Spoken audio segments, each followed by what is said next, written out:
are many different types of screen print emulsion, and the type of emulsion is really going to come down to one, the type of ink you're using, and two, the artwork that you're going to be printing.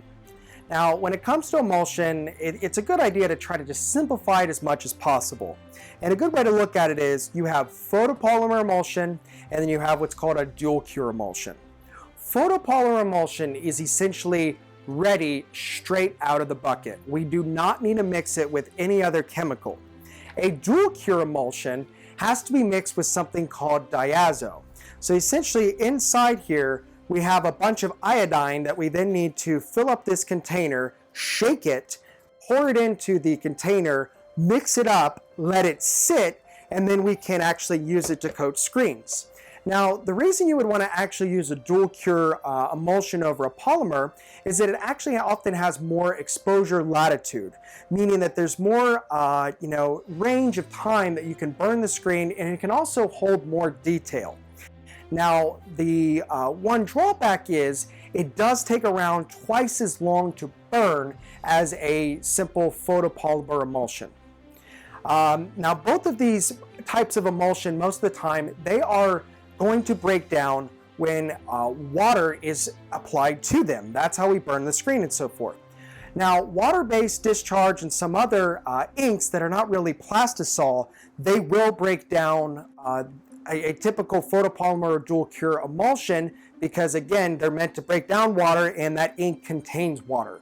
So it is not uncommon. That's when you really need to be looking at different types of emulsion. It's going to be when you're using a special type of ink that you don't want to be essentially wearing down the emulsion on the press itself. Now, the other type of way to coat a screen other than just using emulsion in a scoop coater is to actually use something called a capillary film. A capillary film is essentially just a big sheet that is already coated.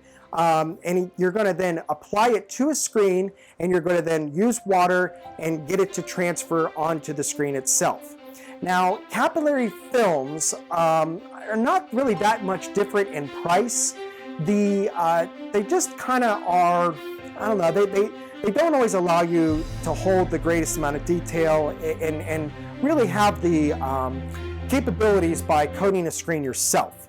Now, one of the nice things about a capillary film, though, is it can really help you get a very thick screen for or essentially a very thick ink deposit. So when you're on the press, you're actually putting a lot of ink down onto the product.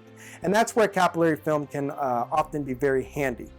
The last thing to think about when it comes to emulsions, realize that a lot of them are going to come in different colors and so forth. And every one of them is going to expose at a different time on a different mesh count, mesh color, exposure unit. So at the end of the day, find the emulsion that is best for you based on the type of ink that you're going to be printing and the type of artwork. Sometimes it makes sense to just have a photopolymer that you use for the majority of your jobs, and then sometimes you have the dual cure for more of the detailed jobs, unlike the higher mesh screens. A little bit of a trade secret, though, is you can actually take diazo that is typically mixed with the dual cure, and you can mix it with the photopolymer, and it'll actually increase your exposure latitude. A lot of the manufacturers, they don't say that it's not possible. They don't say not to do it. They just don't promote it, and it's kind of a little bit of a secret. The last thing to do whenever you're using emulsion, date it. Emulsion does have a shelf life, and hopefully you're printing enough screens that you're going through it fast enough.